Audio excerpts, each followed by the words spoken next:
For me, I think the biggest surprise was really how inadequate their level and ability to think and reason logically was.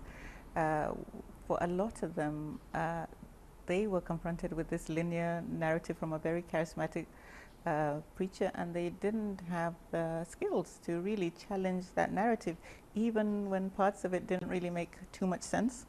We've got to broaden our curriculum. We've got to be able to teach children how to be imaginative thinkers. And we've also got to teach religion, both Christianity and Islam, in a lot better than we have been doing. A lot of kids just memorize the Quran. We've got to understand the meaning of what they're memorizing. And we've got to do a lot better in terms of tolerance for other faiths. So when somebody comes and says to you, well, actually my religion says that you should hate somebody from another religion, you can actually counter that.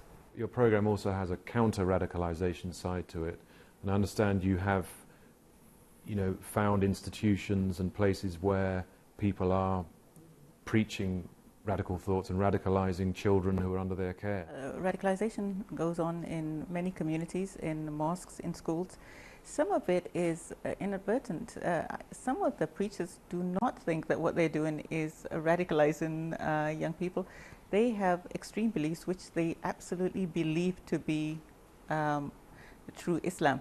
So even preachers need to understand the religious text a lot better.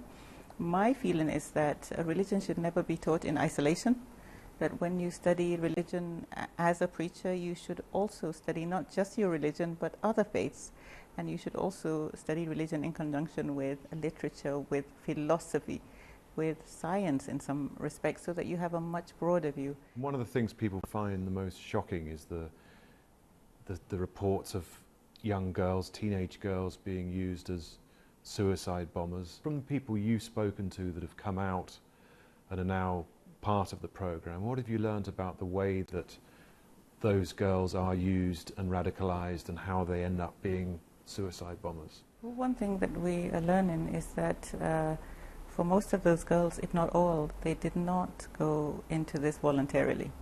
They were forced to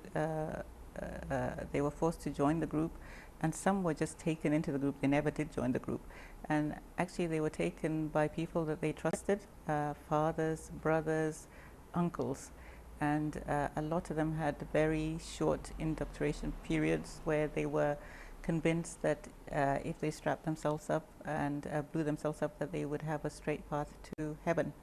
And they were also not offered a choice, because they were also told that if you don't do this, we will kill you. So either way, they were really put into a corner. So that's what we're finding. And I think they use girls that are very young because they are more easily manipulated and controlled. And have you heard of drugs being used sometimes to ensure that people carry out their instructions, become more malleable, whether girls or boys or men or women?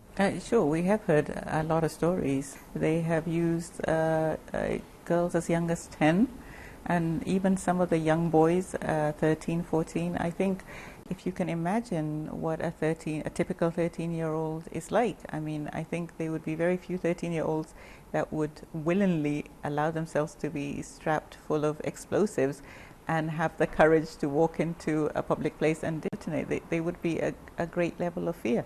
So I'm sure that they do drug them to keep them calm and to be able to control them.